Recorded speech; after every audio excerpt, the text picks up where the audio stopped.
Welcome to Expanding Your Faith, a podcast hosted by Bishop Greer Godsey of the Old Catholic Churches International.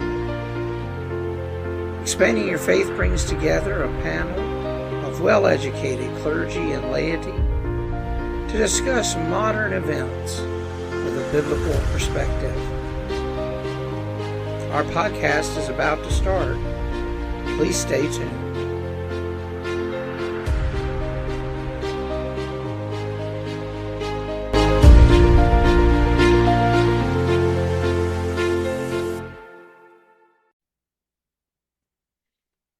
Hello everyone, and welcome to Expanding Your Faith. I'm Bishop Greer, and joining me tonight is Reverend Marc.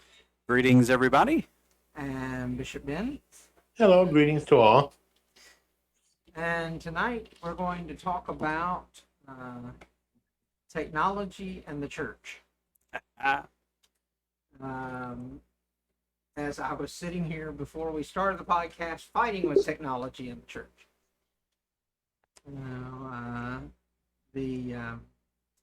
When it works, and when it doesn't, it doesn't. But there's so much technology out there today that we can utilize to reach people, to grow churches, to really make a difference in the world. And so, I thought it'd be a good thing for us to kind of discuss where we're going and what's going on with all of that, and how we can better utilize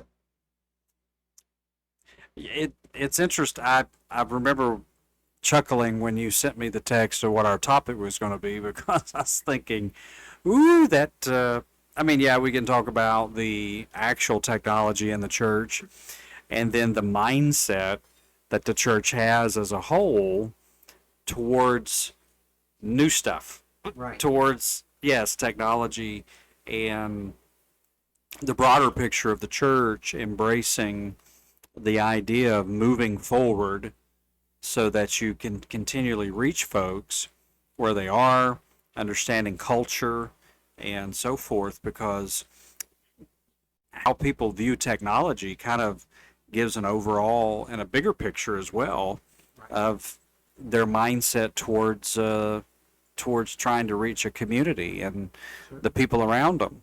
I think technology is a wonderful tool to reach out and move beyond. We have people that watch us everywhere, as I know y'all do, that aren't in the state. They're not in the same city. They're maybe not even on the same coast or same continent. And I think that's really, really neat that we can utilize that to spread what God places on our heart. And it has certainly helped tremendously, especially during COVID. It really has helped to keep people connected. Yes. Keep them encouraged and moving forward, even despite all of the lockdowns and everything else. So it's been a great blessing in that regard. And it's also helped after the bulk of COVID has ended, those people that still have health issues and whatnot be able to still connect, right, without feeling like they have to put their health in danger. Yep, very much so. When we had the hurricane at the beginning or end of September here in the area, we weren't able to hold service because obviously we didn't have power. People couldn't traverse the streets safely. But it was interesting because I had a little bit of a trigger moment doing a live cast while we were hunkered down, and I remembered all those COVID moments, because we would broadcast service.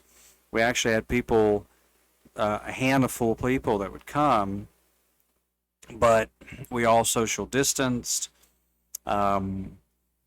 we broadcast from the sanctuary, and it was quite interesting going back, and I saw some pictures the other day that I had taken of us in the sanctuary, all social distance, just a few of us, and still broadcasting and trying to minister to people, but it was but it enabled us, like you said, it enabled us to remain connected, and it enabled us to stay linked. People felt like they weren't so far away, if people didn't feel so isolated, because people, come in and watch or turn on Facebook, watch, and they could see people's little comments pop up. They were able to keep in contact. And I think it's a beautiful thing. As a whole, the church has always been very behind the eight ball, if you will, in adopting technology. They usually, churches are the last to get on board for a long time with utilizing different forms of technology to reach the people. I think churches probably have moved into a place of doing that better now, because they realize that technology is, not evil. It's a tool, and like any tools, it moves in the direction that it is pushed or utilized. And so if you use different platforms that may not be perfect, obviously, but if they're getting your message out, I think it's a good thing. And there's so many great platforms to do that with. Utilize Facebook tremendously for Facebook Live, for streaming services, and it's also a great place to stay connected with utilizing pages and groups. We have our parish has both a page and a group. Well, excuse me. A group where members can come together and talk, and a page that's more for public consumption. And then, we also stream to YouTube, which is great, especially for those that like to watch services on their televisions. YouTube is a great resource for that. And then we also stream here to younow.com and TikTok as well as our own video streaming platform that the church has. And so, we're able to reach so many different people by utilizing all those different avenues of connection. But something that we do and the MCC does as well, for the March Parish, they do an e-news each week as well, which helps keep everybody connected and up to date with what's going on. Helps remind them of events that are coming up through the week. And as well as sending out, once a month, things like the discipleship newsletter, which gives a lot of information on how to be a better disciple during the month and various readings and things to do. In fact, I haven't looked at it yet, but I just got this month's discipleship newsletter a couple of days ago, so looking forward to reading that. So there's a lot of different avenues you can use to keep people connected, and utilizing them efficiently is important, because you can get, if all you do is you stream your service once a week on a platform, well, that's great, you reach people with that, but if you're not doing anything during the week to keep their attention and to reach out and connect with them, then it really is not an efficient use of platforms. So you really have to, and and I'm not terribly good at this either, because I don't post as much during the week as I should. But Reverend Mark, he's on the ball with it. Sometimes. I think he posts just about every day on Facebook. Yeah. For the church. Yeah. Used to, for a while, especially during COVID, it would post, we would do obviously our Sunday service, and then do a midweek or through the week little periodic. And I plan on to get back into that with all the free time that I have to do those, and I just have to do them. But they become effective. But I found the more you are pushing something in a particular platform, the more it's active. Obviously, the more, people are going to see it pop up and know that it's going to be there. Facebook is one of our main platforms right now for us to post things. We're going to move over to Instagram as well one day. I just have to sit down to do it, because that really kind of it pulls in a whole different group of people. Right. It's funny how different platforms have different age and generations interact.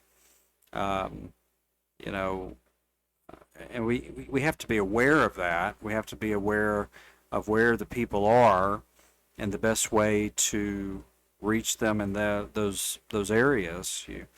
You mentioned YouTube. That's been a very strong platform for a long time, and fortunately, it's not too difficult to navigate in order to broadcast to.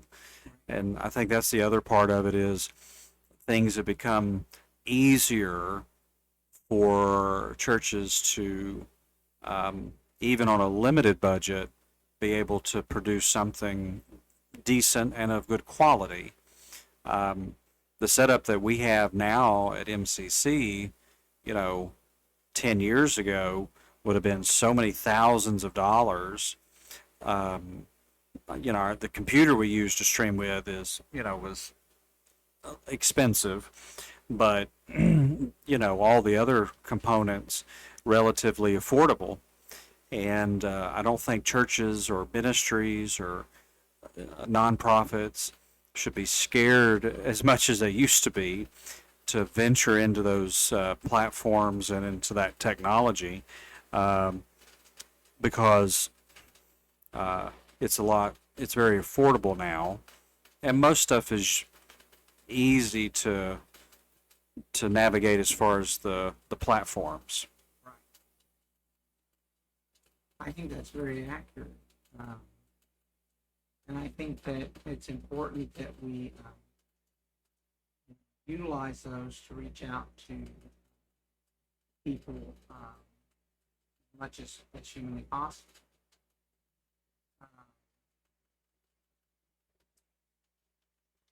As I sit here and contemplate all the wonderful things that we can do with technology, I also think sometimes that we tend to get lost in it too. Yes, very much. And especially a lot of Christians, they tend to, and post-COVID, we've seen a lot of this where they tend to utilize it just for, I'm going to go to church on Sunday via Facebook so I don't have to go and sit in a pew with people. Yeah. Yeah. And we need them to come out and sit in the pew and be a part of the church, be a part of the body. And unfortunately, so many of them don't do that, don't come out and, experience the life of the church in any meaningful way. Yeah. It's so limiting when they don't. Right. We were designed for relationships, and that's hard when you have gone through traumatic experiences, especially in church. Um, our church, and I know your church, and the people that you interact with on the regular, particularly, we've all experienced that religious trauma at some point. Right. And yeah, sometimes it's difficult when churches to have people come to church, and I can think of a few people that have been in our church that have come to me and told me that, they had to work up the nerve, they had to work up the strength and keep reminding themselves that MCC is different. This church is different. It's, a church that's inclusive, churches like yours and ours that open the door for anybody. They can just come and be themselves. And at first, it's a huge hurdle because of all that trauma that screams at them when they're walking in the door. I know there's been times that we have had community events. Your parish came alongside our church, the UU church, people from different faiths and beliefs coming together for different things like World AIDS Day or our Pride event. And I've had people say, "Oh, I would go to those events. I know they're good, but I just have so much hurt going to a church that when I go into a church building, I'm just triggered." How sad. And the good thing about technology is it can warm people up. I've also had people that have watched us for a year or two before they actually came because they were getting over their trauma, and technology enabled us to make that connection. Absolutely. And I think that that's an important aspect too, is the fact that, it brings in people who otherwise wouldn't step foot in a church. Yeah. I've had many of people who watch our services online who say, this is the first time I've been in church in 30 years. So I think it's important too that we have that open and loving space Yes. for people to come and be a part of, and to give them kind of those options and those abilities to be there. I think that's very important. We also use stuff like Discord and stuff like that to help communicate as well. That's always helpful. Those have been a blessing to a lot of people, and it gives them an opportunity to kind of reach out in a moment when they need somebody to talk to. That they can be there and know that somebody is there for them. So that's very helpful as well as a chat platform. Bishop Ben, your thoughts? Well, I was sitting here contemplating what you all were discussing about the technology. Now we're in the day and age where we're coming up upon AI, and I noticed a lot of pastors are going to using AI for like Bible studies and AI sermons. Do you see the MCC Church, Reverend Mark, going that way in the future, using AI somewhere in the future of the church? My gut reaction to that is absolutely not. At least not my church. I'm not an expert when it comes to AI. I'm not an expert when it comes to how all that works. I wouldn't even say I'm an expert on spiritual matters, but I've been pastoring long enough to know that a computer can't read the room or listen to the Holy Spirit.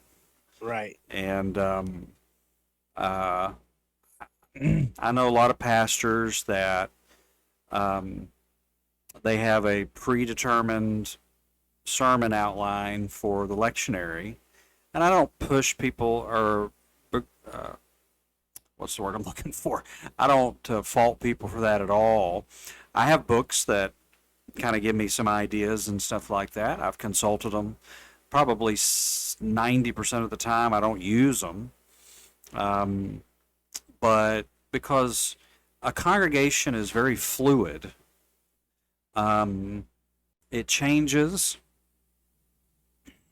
There's a lot of internal struggles that people are that have going on, excuse me. And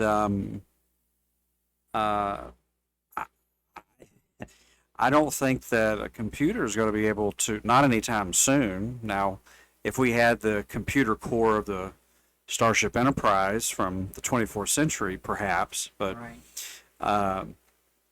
A computer generating something or artificial intelligence generating something for a congregation that's in need. Because I've preached to our congregation, when we've had pastors abruptly leave. How is AI going to produce something for me to say in those places? Because it doesn't know the dynamics. You spend more time entering the dynamics than you would to the computer so it can spit something out to you. So, I mean, that's just a gut reaction based on what I know AI can do. I've watched YouTube videos of AI completely rewriting stories and from franchises that I'm familiar with in the sci-fi world. And it's kind of impressive how they do it. I can also tell that it's artificial. I can also tell that there's not much inflection. I can also tell that there's no human element. And sure, the computer had to receive information, but if it's compiling it, you know, so I think it can be good in some areas, but I think this is my personal opinion. Again, I'm not an expert. I think it errs on the side of the technology side, which Bishop alluded to a second ago, where technology can be not so good. It can isolate us. We have so many ways we can communicate with people, and our communication skills as a society is probably some of the worst it's ever been. Because we communicate in texts, and so we talk in texts.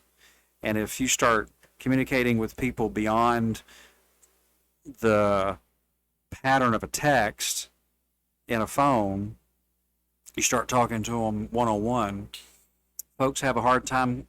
Oh, I can't concentrate that long. You know, I think that's why we see movies and TV shows so paced differently than we used to in the past, because I grew up in the era of, I'm a big Star Trek fan. I grew up in the era where, you know, they had 25 episodes a season, hour-long episodes, and they were character developing. And I don't think people have the capacity to do that anymore because they're bored, you know, and but they're also screaming that most stuff nowadays is trash because it doesn't develop characters.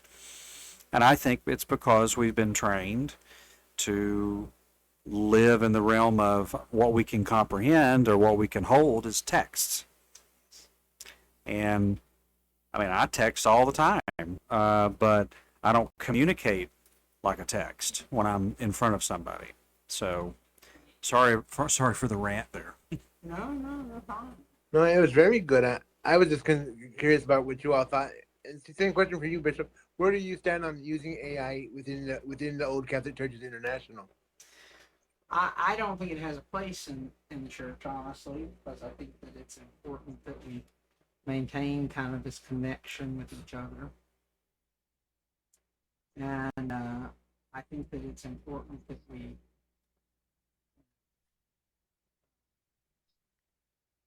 stay connected, and that that there's a real person there, that it's not us just, you know, fluttering around, letting AI do our job for us.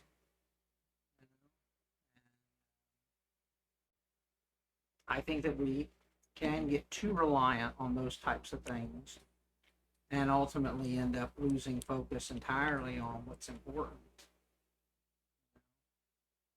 Uh, so, yeah. Well, we have so many. I think we're developing a society and a group of people that just wants everybody or something else to think for them. Right. So all they have to do is, they don't have to really think for themselves towards, well, somebody else will handle that. Somebody else will do that. This entity will handle that. The government will handle that. AI will handle that. And at some point, it's like, okay, what are you supposed to be doing with your life? And I watch a lot of people that will post videos about how they've dropped out of college to go be content creators. In other words, all they're going to be doing is producing videos every day for people to watch them. And it's like, okay, how many people in the world are going to be, how many millions of people are going to be doing that? And the rest of us millions, how is that sustainable towards people that have health issues? Where are the doctors? Where are the nurses? Where are the researchers and people like that in society? And I think we get so bogged down in forgetting that there's a world out there and there's people to experience, and life is not a host of 30-second videos.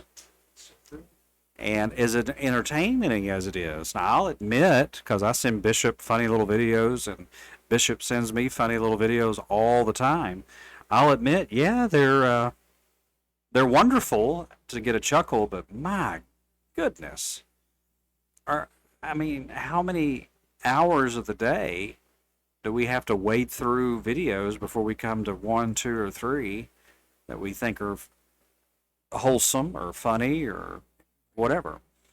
So I think it's a slippery slope. Technology, again, is a tool that can be wielded and used to construct good things and build good things, but it also can disassemble things. It can also, or dismantle things and tear things down. That's why I don't engage personally. I don't engage in political rhetoric because I personally see no end or no ability to resolve discussions through just little quick blips. This platform, yes, we're talking things out, we're discussing things at length. I have no problem with that. But to just randomly jump on there and start arguing with somebody because I think they're politically wrong or spiritually wrong, or very rarely will I wade into biblical arguments online, because one, and I know this is a huge assumption, but it really isn't, based on some posts that I see of people's, have they read the Bible? Because there's times that people post, I'm like, it is evident that you have not read that passage of scripture by what you just said. Do I go on there and land blast people? I have gone on Facebook before and defended family members who were under attack because they're LGBTQIA community. They were being beat over the head with scripture, and I just lightly landed my plane for a second.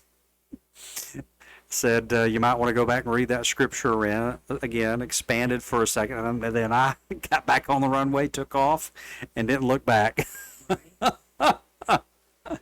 So, again, that's a rant for me. I think it's a wonderful platform. Technology offers a wonderful platform for us to do things, and you have to do your own conviction as well. If you're good with however you're communicating, then do it. That's just for me personally, because I just personally don't have time to get into endless debates with folks. Well, and so much of that happens online. I've shared before all of the times that you know we've faced attacks and abuse and everything online. Still goes on to this day Right. because some people choose to make that their thing, just like there are people who think that their best bet is to be nothing but content creators. There are people who think their only job in life is to abuse others. So they spend their entire lives doing just that. And so I think that, Yeah. we can fall into those, very deep holes if we're not careful Sure. of, know, uh, nonstop abuse, and then of course we feel like we have to respond, and then we respond and they respond, and it just becomes a never ending cycle that you just can't get out of. Yeah. And I think that that's very sad, but unfortunately that's life too. That's part of what we have to deal with living in the real world. And I think if you're going to engage on any platform, um, self-imposed boundaries of how far you're willing to go, because like you said, it could be endless. Because some people thrive on endless debates online, and it becomes exhausting. The times that I have waded into discussions, spiritual discussions, on things that I've studied at length. One, I'm like, don't come across as holier than thou. Come across as, here's something you may want to consider. Then how often do I want to respond to this? Usually, usually it's just my comment, and then I move on and I don't look back. Because if they're not going to go back and do the legwork to, hey, maybe I missed it, which rarely enters people's minds anymore, then you're just yelling at the wall at that point. Right. You're just talking to the wall, and I don't want to live that way, where I'm just online blowing up at people. And if they have that big of a deal, I'll be happy to talk to them over the phone or one-on-one. But I think you need to impose a little bit of some boundaries of how far do I want this to go, because things, as we have seen, you can make the most generic comment and it escalates into something that's, wow, that was so blown out of proportion. That is so blown out of proportion. I shared this a little bit ago. There's a local platform here for the city we live in here, and this lady posted. She was in college, and she was like, "Hey, is there any coffee shops around that are locally owned that I could go and have coffee and just study and just be in a different environment?" Somebody flew in there on the comment section, and it was like, hey, here's an idea. Make coffee at your own house and save money. And I'm going, why was that even necessary?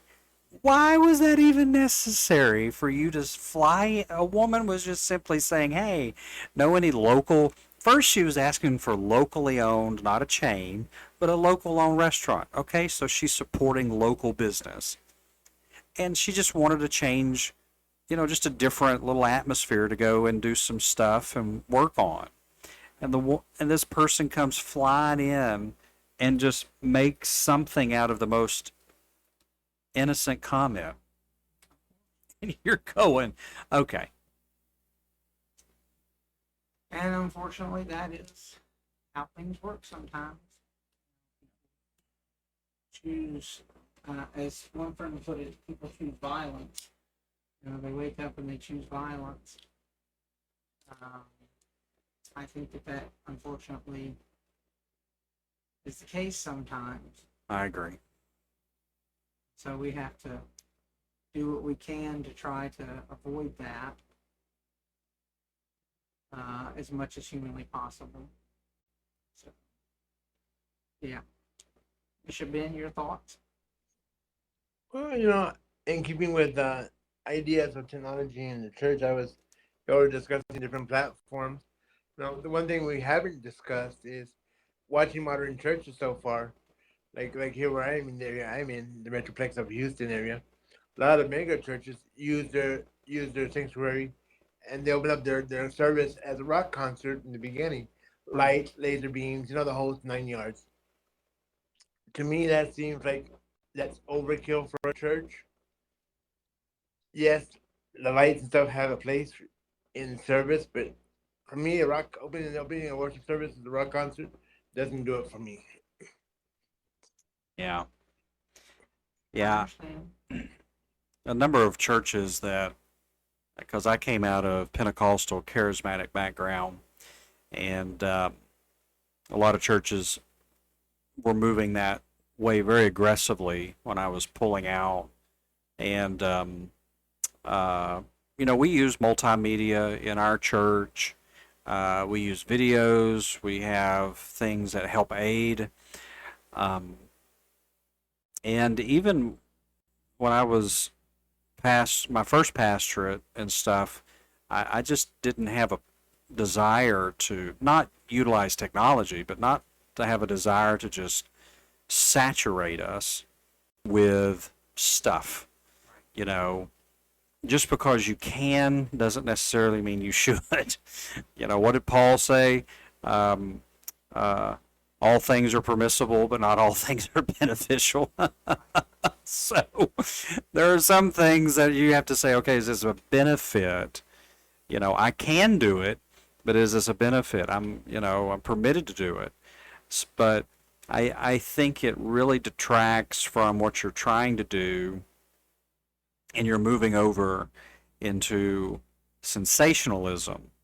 Now, we're emotional people, and there's moments in service when I think we should give into the emotional experience that the Spirit is driving with us.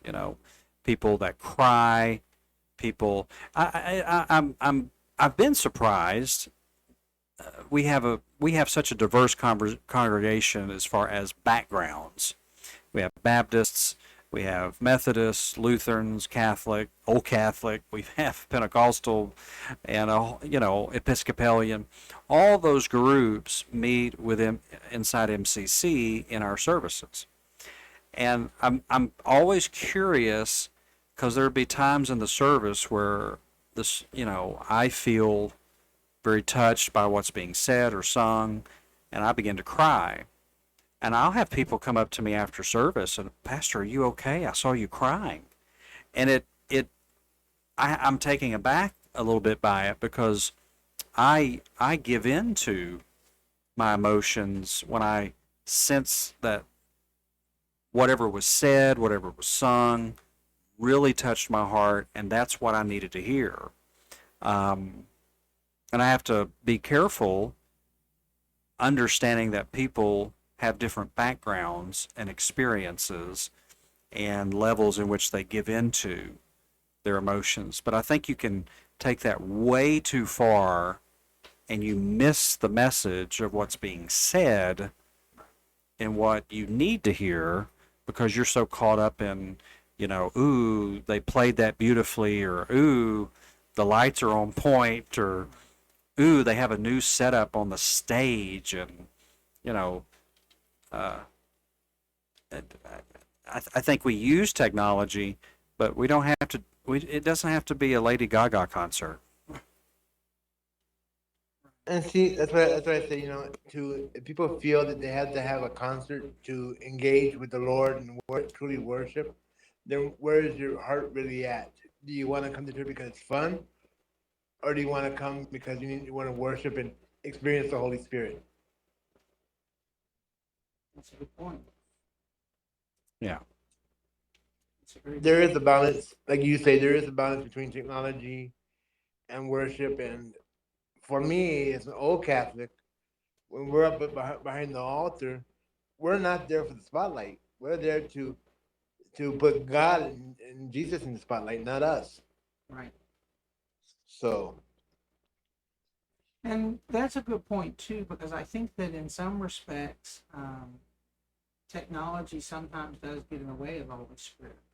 You know, right. um, I know personally sometimes when I'm up there uh,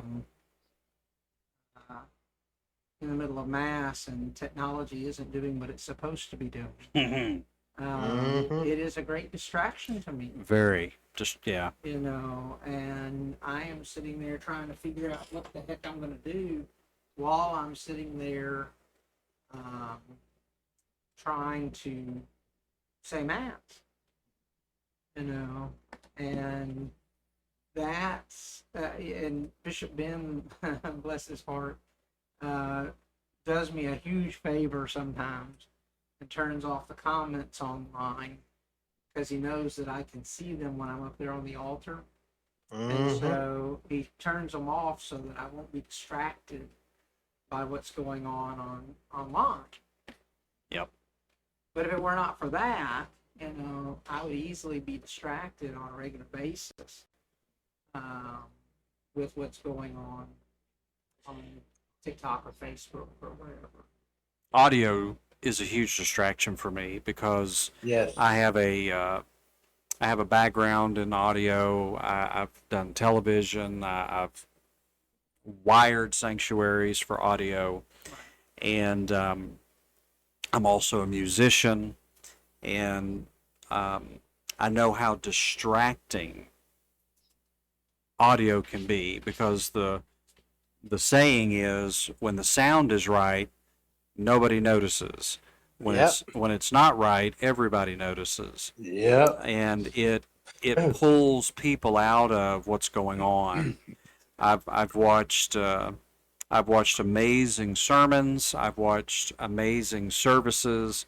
I've watched um, I've watched times where I've had something I really needed to have said or needed to have heard, be completely, you know, masked and hidden because, you know, my mic's too loud or this is not right or, you know, somebody's phone's ringing.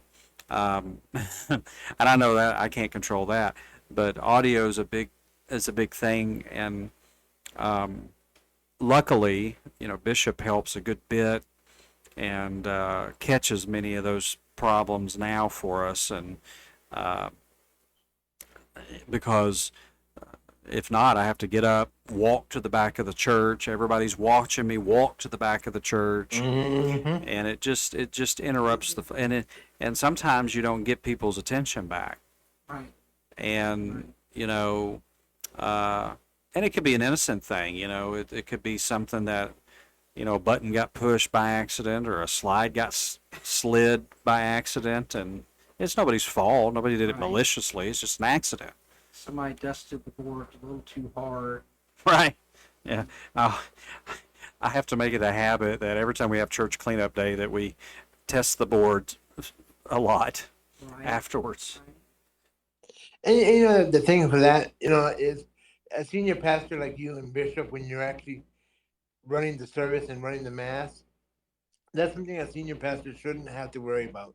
They should be able to get up on the altar and do their thing and not have to be distracted by a musician or a stage monitor being loud, or you know, because it throws off their feeding, and then the congregation picks up on that.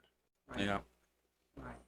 Yeah. There's been many a time. I'm sure Bishop's had this where we've had such audio issues that it took me 2 or 3 minutes to get my mind composed back to, oh yeah, I'm preaching. And I go back and watch sometimes when I've had those moments. I'm like, yeah, those 2 solid minutes there were complete rambles. The pastor been drinking the communion wine too much before he got to the pulpit there. I have been there many a time, my friend, many a time. And, but thankfully, God does bring people into our lives that can help us in those moments and help us to find our balance and stuff. So that's always a blessing. Some final thoughts on technology, Reverend Mark. I just think I think it's a wonderful. I'm very happy to see technology at a place to where it's easier to use. It's more affordable for smaller churches.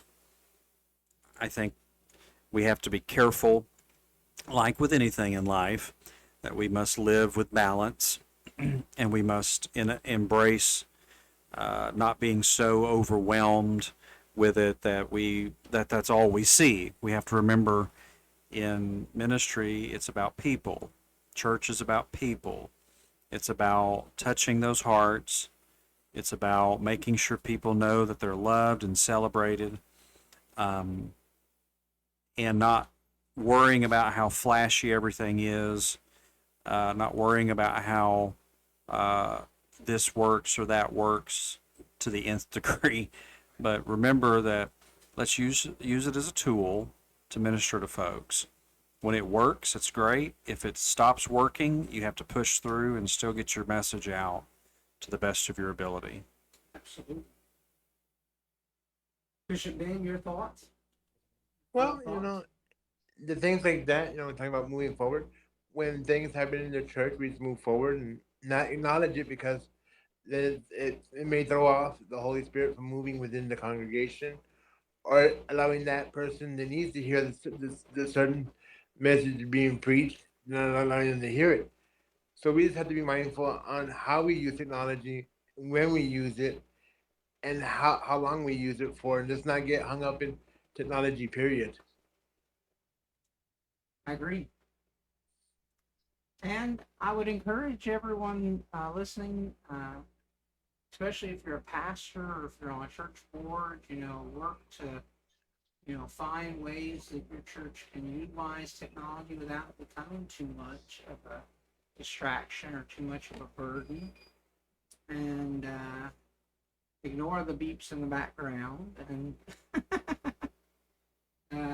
that technology brings us. And so, but to, do what you can to use it to reach out to more people and to provide them with a place of peace and comfort and support and love. That's my advice. All right. Next week, I'd already come up with a title for next week. Oh my goodness, we are on a roll. We're on a roll. Yay! So next week, our podcast is going to be about being thankful in a thankless world. Hello. So it is a podcast right before Thanksgiving, so I thought it would be a good topic to delve into as we enter the Thanksgiving period. You know what would be hilarious? What's that? You do your podcast right after you have your Thanksgiving dinner, Oh my Lord. and why? It'd be like, can I make sense after all that food? Yeah, after all that food, yeah, sitting here drooling on myself. So that'll be next week's topic, and we hope that you all will join us for that. Until then, keep shining bright, my friends.